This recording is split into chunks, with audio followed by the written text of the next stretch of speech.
السلام علیکم ورحمۃ اللہ وبرکاتہ۔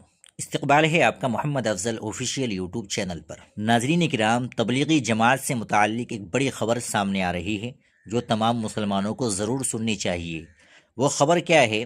تحقیقاتی ایجنسیاں تبلیغی جماعت کے ارد گرد سخت چوکسی برقرار رکھے ہوئے ہیں۔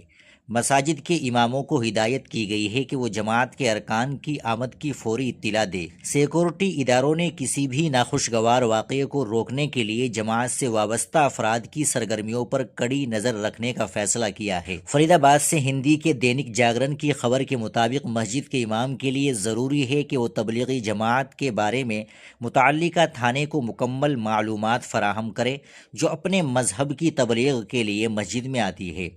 گروپ میں لوگوں کی تعداد، وہ کہاں سے آئے ہیں اور جتنے دن وہ رہیں گے، جاگرن نے اپنی رپورٹ میں دعویٰ کیا۔ ناظرین کرام، یہ بڑی خبر تھی۔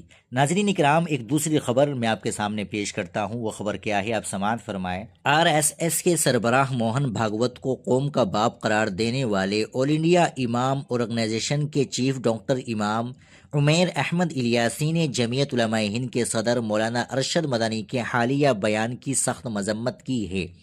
عمیر احمد الیاسی کا کہنا ہے کہ مولانا ارشد مدنی کے بیان نے ملک میں خوف اور افراتفری پیدا کرنے کی کوشش کی ہے اور انہیں فوراً اپنا بیان واپس لینا چاہیے۔ عمیر احمد الیاسی نے IANS سے گفتگو میں دعویٰ کرتے ہوئے کہا کہ مولانا ارشد مدنی کے بیان کی جتنی بھی مذمت کی جائے کم ہے۔ جس طرح انہوں نے یہ بیان دیا ہے اس سے ملک میں خوف کا ماحول پیدا ہو رہا ہے اور افراتفری کا اندیشہ ہے۔ انہیں چاہیے کہ وہ اپنا بیان واپس لے لے اور عوام کو حقیقت بتلائے۔ اپنے دعوے میں انہوں نے مزید کہا کہ بھارت کے مسلمانوں کا موازنہ امریکہ یا لندن کے مسلمانوں سے نہیں کیا جا سکتا۔ بھارت نے مسلمانوں کے لیے صدر، گورنر اور وزیر اور چیف جسٹس جیسے اہم عہدے فراہم کیے ہیں، جس سے یہ واضح ہوتا ہے کہ بھارت میں مسلمانوں کو بھرپور مواقع میسر ہے۔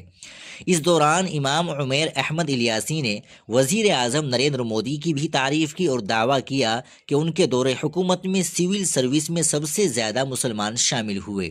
وزیر اعظم مودی کی اسکیموں کا سب سے زیادہ فائدہ مسلمانوں کو ہوا ہے، جس کی کبھی بھی مولانا ارشد مدنی نے تعریف نہیں کی۔ عمیر الیاسی کا یہ بھی کہنا تھا کہ انہیں دہشت گردی کے خلاف واضح بیان دینا چاہیے تھا۔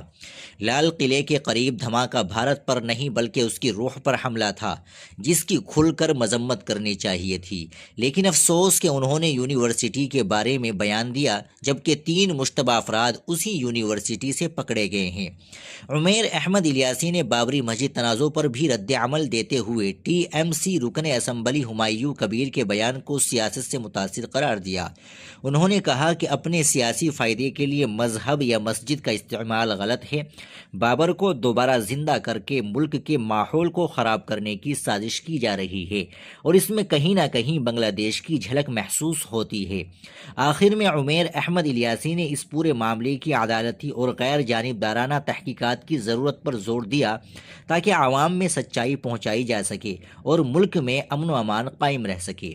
ناظرین اکرام، آپ ان دونوں خبروں کے تعلق سے کیا کہیں گے کمنٹ باکس میں ضرور بتائیے گا، اور عمیر الیاسی کے بارے میں کیا کہیں گے یہ بھی ضرور بتائیے گا۔ ہمارے چینل پر نئے ہو تو چینل کو بھی سبسکرائب کر لیجیے گا۔ السلام علیکم ورحمۃ اللہ وبرکاتہ۔